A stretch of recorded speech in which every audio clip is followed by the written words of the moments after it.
Pada hari ini saya akan menerangkan mengenai pembukaan tadika di bandar dan di luar bandar. Saya Ainur Syakinah binti Mazlan bernombor matrik 3212003391. Dalam video ini juga saya akan menerangkan mengenai pengenalan, kelebihan tadika di bandar, kelebihan tadika di luar bandar, kelemahan tadika di bandar, kelemahan tadika di luar bandar dan juga kesimpulan.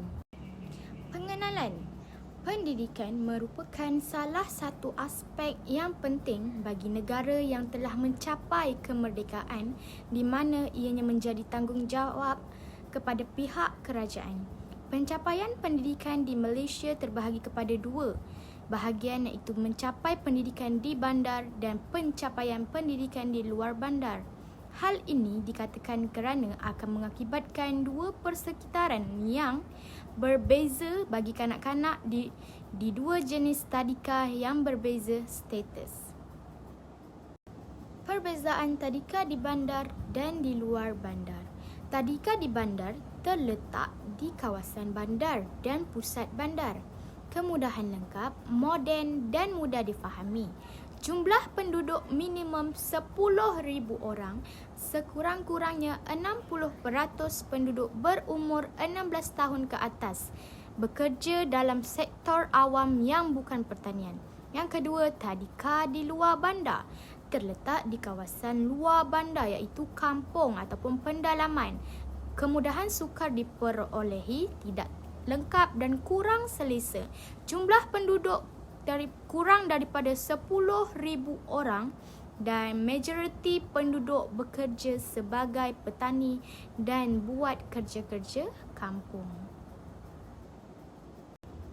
Kelebihan tadika di bandar. Yang pertama, jumlah kanak-kanak yang meningkat, iaitu peningkatan jumlah kanak-kanak di bandar akan memberikan kelebihan kepada pengusaha tadika atau taska di kawasan bandar, terutamanya di kawasan perumahan baru. Oleh itu, apabila jumlah kanak-kanak meningkat sesuatu kawasan, ibu bapa akan mencari tadika yang berdekatan dengan perumahan mereka tinggal.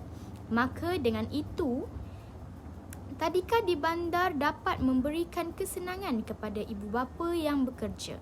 Yang kedua, menyediakan tadika yang berkesan, iaitu penyediaan tadika yang berkesan perlu diwujudkan di kawasan perumahan baru di kawasan bandar agar proses pengajaran dan pembelajaran di tadika dapat diberikan dengan baik kepada kanak-kanak yang berumur 4 hingga 6 tahun.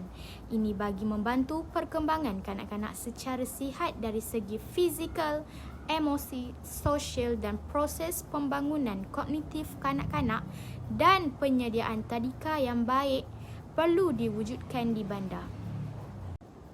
Yang ketiga, kepadatan penduduk di bandar, iaitu penubuhan tadika berkelompok di kawasan bandar utama dan pada masa yang sama, penubuhan tadika di kawasan bandar tertumpu kepada kawasan yang mempunyai jumlah penduduk yang ramai serta kawasan yang mempunyai lebih banyak aktiviti ekonomi. Yang keempat, kemudahan bagi ibu bapa yang bekerja, iaitu lokasi penubuhan tadika di kawasan bandar memainkan peranan utama di kawasan perumahan. Hal ini kerana ianya memudahkan ibu bapa yang bekerja untuk menguruskan rutin harian mereka. Selain itu, kebanyakan tadika yang ditubuhkan bukan sahaja bertujuan untuk memberi ilmu pengetahuan kepada kanak-kanak, malah institusi pendidikan tadika menawarkan perkhidmatan asuhan.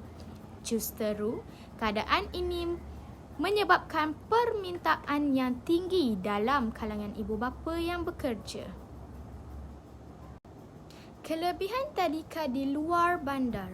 Bagi mengelakkan keciciran pembelajaran kanak-kanak di luar bandar, terdapat 4 kelebihan tadika di luar bandar. Yang pertama, sistem pendidikan berkualiti rendah untuk kanak-kanak daripada keluarga miskin di luar bandar seperti penyediaan lebih banyak tadika dan sekolah. Selain itu, kawasan di luar bandar tidak sesak serta dapat mengurangkan kos pengangkutan anak ke sekolah. Yang kedua, menyediakan peralatan pembelajaran termasuk buku latihan dan lembaran kerja kepada setiap kanak-kanak supaya mereka mendapat peluang belajar sama rata dengan murid daripada berkeluarga yang berada di bandar. Ketiga, dalam melaksanakan pengajaran yang dapat memenuhi standard dan juga pengambilan kira keperluan kanak-kanak selaras dengan kandungan kurikulum yang memperkenalkan 4M iaitu membaca, mengira, menulis dan menakul. Kerana guru perlu membimbing kanak-kanak menguasai 4M sebelum kanak-kanak itu ke tahun 1. Yang keempat, berfokus kepada kurikulum berpusatkan kanak-kanak melalui pelbagai aktiviti yang melibatkan kanak-kanak secara aktif seperti belajar melalui bermain dan sebagainya. Aktiviti bermain di tadika dianggap penting kerana melalui bermain kanak-kanak dapat membina pengetahuan. Kelemahan tadika di bandar. Yang pertama, kos hidup yang tinggi, antaranya kos untuk menyewa bangunan dan kos operasi lainnya di kawasan bandar boleh menjadi lebih tinggi yang boleh meningkatkan yuran yang perlu dibayar oleh ibu bapa. Yang kedua, kesesakan lalu lintas. Di kawasan bandar yang sibuk, kesesakan lalu lintas boleh menyebabkan kesukaran bagi ibu bapa untuk menghantar dan menjemput anak-anak mereka dari tadika pada setiap hari.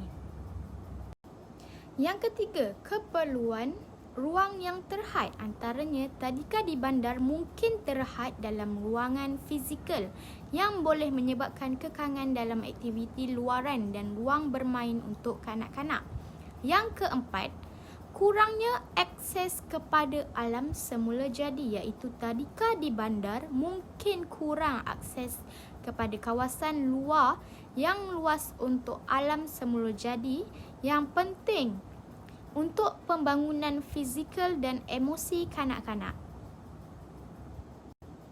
Kelemahan tadika di luar bandar pula iaitu yang pertama, kurang kemudahan asas, iaitu tadika di kawasan luar bandar seperti di kampung pendalaman sering terdedah dengan ketiadaan bekalan air dan elektrik kerana kawasan pendalaman sering kali tidak diendahkan oleh kerajaan.